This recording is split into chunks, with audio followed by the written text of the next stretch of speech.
ಎಲ್ಲರಿಗೂ ನಮಸ್ಕಾರ. ಸರ್ಕಾರಿ ಪ್ರೌಢಶಾಲೆ ದೇವಲಾಪುರ, ಬೈಲಹೊಂಗಲ ತಾಲೂಕು, ಬೆಳಗಾವಿ ಜಿಲ್ಲೆ. ನಾವು ನಮ್ಮ ಶಾಲೆಯಲ್ಲಿ ರಾಷ್ಟ್ರೀಯ ಸೇವಾ ಯೋಜನೆ ಘಟಕದಡಿಯಲ್ಲಿ ಹಾಗೂ ವೇದಾ ಫಾಟ್ಕರ್ ಇಕೋ ಕ್ಲಬ್ ರಾಷ್ಟ್ರೀಯ ಹಸಿರು ಪಡೆ ಒಂದು ಆಶ್ರಯದಲ್ಲಿ ಒಂದು ಗಿಡವನ್ನು ಬೇಸಿಗೆ ಕಾಲದಲ್ಲಿ ಕಡಿಮೆ ನೀರನ್ನು ಬಳಸಿಕೊಂಡು ನಾವು ಒಂದು ಗಿಡವನ್ನು ಯಾವ ರೀತಿ ಹಚ್ಚಬೇಕನ್ನುವಂಥದ್ದನ್ನು ಈಗ ತಿಳಿಸುವಂಥ ಪ್ರಯತ್ನವನ್ನು ಮಾಡ್ತಾ ಇದ್ದೀವಿ ಮಕ್ಕಳಿಗಾಗಿ. ಮೊದಲನೇದಾಗಿ ಗಿಡವನ್ನು ಹಚ್ಚಬೇಕಾದ್ರೆ ನಾವು 2 ಅಡಿ ಆಳವಾದಂಥ ಹಾಗೂ 1.5 ಅಷ್ಟು ಅಗಲವಾದಂಥ ಒಂದು ಗುಂಡಿಯನ್ನು ತೋಡ್ಕೊಳ್ಬೇಕು. ಮೊದಲನೇದಾಗಿ ನಾವು ಮರಳನ್ನು ಸ್ವಲ್ಪ ಮರಳನ್ನು ನಾವು ಕಡಿಯನ್ನು ಸ್ಟಾಕ್ ಮಾಡಿ ಇಟ್ಕೊಳ್ಬೇಕು. ನಂತರ 2 ಇಂಚಿನ ಒಂದು ಪೈಪನ್ನು 1.5-2 ಅಡಿ ಉದ್ದದ ಒಂದು ಪೈಪನ್ನು ನಾವು ಇಟ್ಕೊಳ್ಬೇಕು. ಈಗ ಆ ಪೈಪಿನಲ್ಲಿ ನಾವು ಈ ಕಡಿಯನ್ನು ಹಾಕಬೇಕು.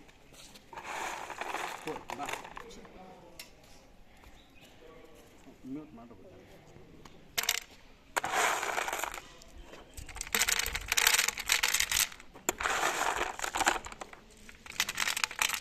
ಆ ಪೈಪಿನಲ್ಲಿ ನಾವು ಕಡಿಯನ್ನು ಹಾಕಿ ತುಂಬಿಸ್ಬೇಕು.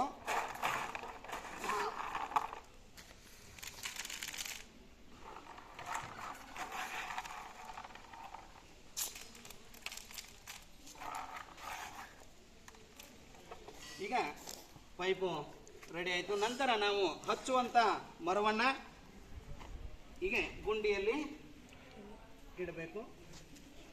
ಸರಿಯಾಗಿ ಇದನ್ನು ಇಷ್ಟು ಹಿಡಿ ತಗ್ಗಿನಲ್ಲಿ ಈ ರೀತಿ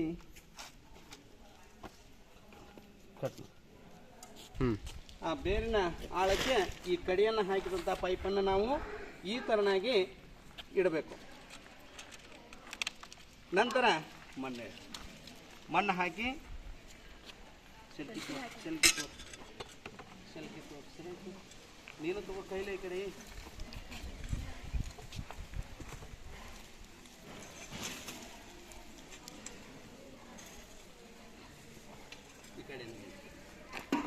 ಈಗ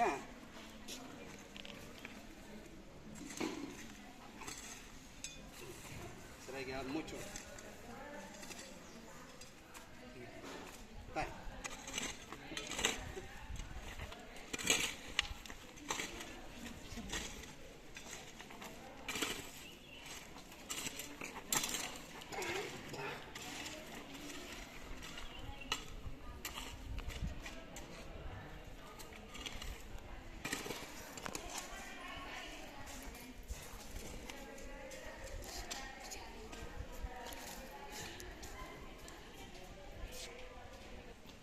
ಕಡಿಮೆ ಪ್ರಮಾಣದಲ್ಲಿ ನೀರನ್ನು ಬಳಸಿಕೊಂಡು ಈ ಗಿಡವನ್ನು ಬಳಸುವಂಥ ವಿಧಾನದಿಂದ ರಾಷ್ಟ್ರೀಯ ಸೇವಾ ಯೋಜನೆ ಹಾಗೂ ರಾಷ್ಟ್ರೀಯ ಹಸಿರು ಪಡೆಯ ಒಂದು ಆಶ್ರಯದಲ್ಲಿ ಮಕ್ಕಳಿಗೆ ಈ ಒಂದು ಪದ್ಧತಿಯನ್ನು ತಿಳಿಸಿಕೊಡುವಂಥ ಕ್ರಮವನ್ನು ನಾವು ಪ್ರಯತ್ನವನ್ನು ಮಾಡಿದ್ದೀವಿ.